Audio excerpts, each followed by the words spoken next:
Herb Carnegie is known as one of the greatest hockey players never to play in the NHL. It is widely alleged that Conn Smythe, owner of the Toronto Maple Leafs, said he would take Carnegie tomorrow if someone could turn him white.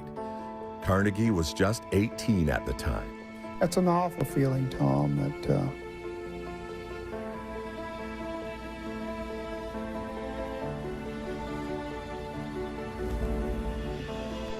The forward, also known as Swivel Hips, went on to dominate semi-pro leagues in Northern Ontario and Quebec for years, winning multiple scoring titles and MVPs.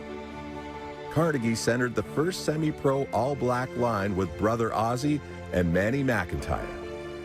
In August of 1948, Carnegie was invited to training camp by the New York Rangers.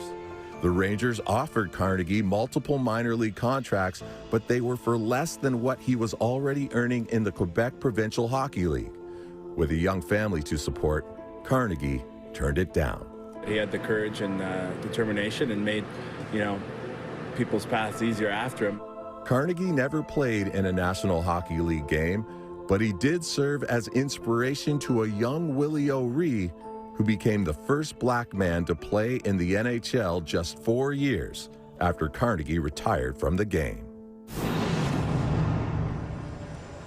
And thank you to our Jermaine Franklin for voicing that piece there on Herb Carnegie, as we welcome in Bryant McBride now, who's the co-founder of the Carnegie Initiative. Thanks for being here. Thanks for having me. Well, first things first, before we get into the initiative itself, Herb Carnegie obviously was inducted posthumously into the Hall of Fame as a builder last year in 2022. From a personal level, what did that mean to you, and with the initiative here and everything moving forward? It was just so incredible to see finally happen. I was really thrilled for the Carnegie family, for Bernice and Rain and Brooke and everyone, that had just done so much for hockey for so long. It's one of the first families of Canadian hockey, so it was just really wonderful to see. It's one of those, it's about time moments, right? Absolutely, absolutely. So when it comes to the Carnegie Initiative, you're the co-founder of this initiative. What are the main goals? What are the main things that you're trying to set across? Yeah, what we're really after is trying to ensure that everyone has a place in the game, right? That it's inclusive and welcoming and a place for everyone to grow. The game is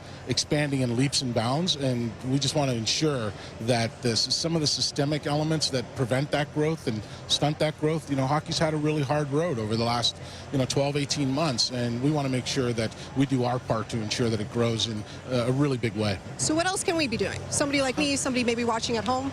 Yeah, there's a lot we can do personally. We can, what I call doing the work, ensuring that we know the history of the game, hence the desire of the Carnegie Initiative to talk about Herb and what he meant to the game and what he did for the game in a really robust way.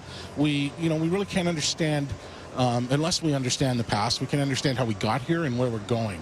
And this game is going to explode via inclusion, when all people, and especially I have to underline, I got a shout out to the Toronto Six and my friend Sammy Joe Smalls and the champion Toronto Six, yep. that there's a robust place for women in this game to play at the highest level. Yeah, so we can avoid the mistakes of the past and make sure they don't keep happening. That is for sure as well. So here you are, you have this platform here with junior hockey. A lot of these players, 18, 19, 20 years old, they may not be aware of who Herb was or what his message was and what his legacy has been. But what's your goal, kind of getting a chance to talk to these young men before their next stage in their careers? Well, it's to ensure that they know the stories. There are literally thousands of untold stories in this game and really in history throughout all walks of life. To ensure that they understand those stories, that they're standing on the shoulders of giants, people who've paved this way, just as we are, and to give nod to that history, and then to ensure that they feel the onus and they feel the responsibility to take that forward to the next generation.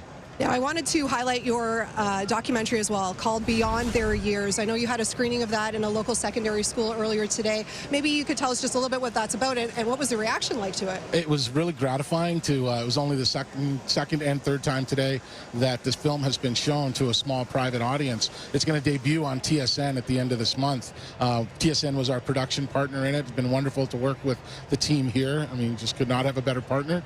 So it was gratifying to see the reaction to the film. The film is about Herb's legacy, as well as, in parallel, the legacy of a gentleman named Buck O'Neill, a Negro League baseball player who, like Herb, just changed the world.